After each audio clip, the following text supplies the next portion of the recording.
Now, a few days ago, I did a video, it was just a YouTube short video, under 60 seconds, where I described an extremely poor habitat for wildlife. Walking this property, I'm gonna give you a description of extremely good deer habitat, and for other wildlife as well. And that's right here. This is an example around a field edge. This is what you get, especially when you do a lot of edge feathering around a field edge, is you have that soft edge where there's no trees. You have to where it has that ability for briers and woody browse to regenerate before you get back to that wood line. And that's what you see right here. We have all kinds of green briar, all kinds of different stuff in here. Some of it, I'll be honest with you, I don't even know what it is.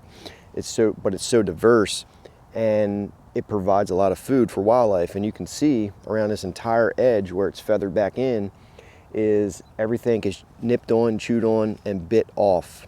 It's because this is what deer consume. It's wildlife food, not only for deer, but for birds and everything else that eats it. There's a lot of berries and stuff growing.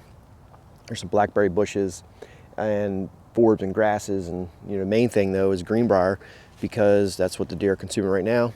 All the leaves, green leaves, are dormant this time of year, and this is what deer transition to. This is a natural occurring thing that happens.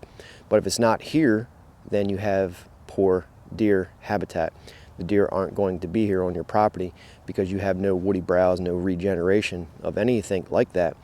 And that's where select cuts come in, edge feathering such as this, just basically cutting down trees, allowing more sunlight to the ground, disturbing that ground to where you allow those dormant seeds in the ground to become active and grow and things like that.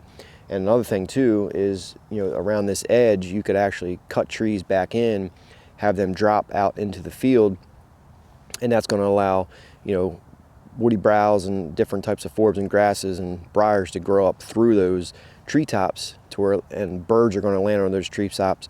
They're going to poop whatever they're eating seed wise. It's going to drop and allow that stuff to grow through. Provides good deer habitat and other wildlife as well. And way back in here, this was select cut a long time ago, where you can see all the woody browse starting to grow up. And I'll show you a bunch of B-roll of the deer eating it and what's growing back in the woods here. But this is very good deer habitat besides this field, because this field is planted in corn every year. The corn is cut. There's no corn here. There's no food.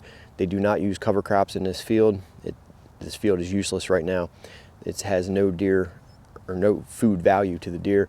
If they would have just used cover crops such as winter wheat in here, this entire field would be a massive attraction for deer for late season, and also provide them with massive amounts of food.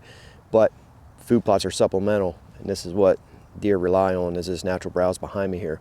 So this is very beneficial. The field is not. And if you go to the other side of the property here, this isn't like this. It's deserted island. There's no food value whatsoever, and you can see all the traffic on this side of the property where the trails leading through here, and all the browse bitten off and all that. It's all through here, and this is amazing.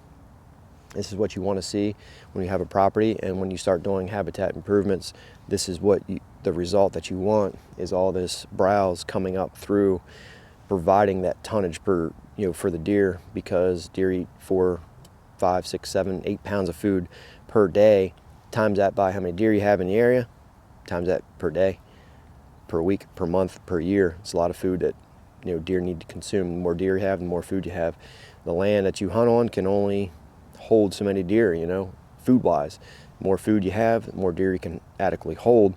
But it all boils down to food wise. Deer feed 3, 4, 5 times a day, and this is what they live on. Without natural browse, without browse, you have nothing.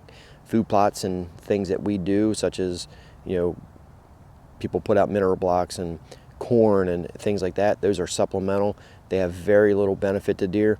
The way deer get nutrition and become healthier is by greening, growing plants, food plots, and this stuff right behind me. Any questions? Leave a comment down below.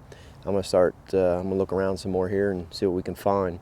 And hopefully you guys have a good day, good weekend coming up, and I'll see you guys on the next video. Subscribe if you guys are new. See ya.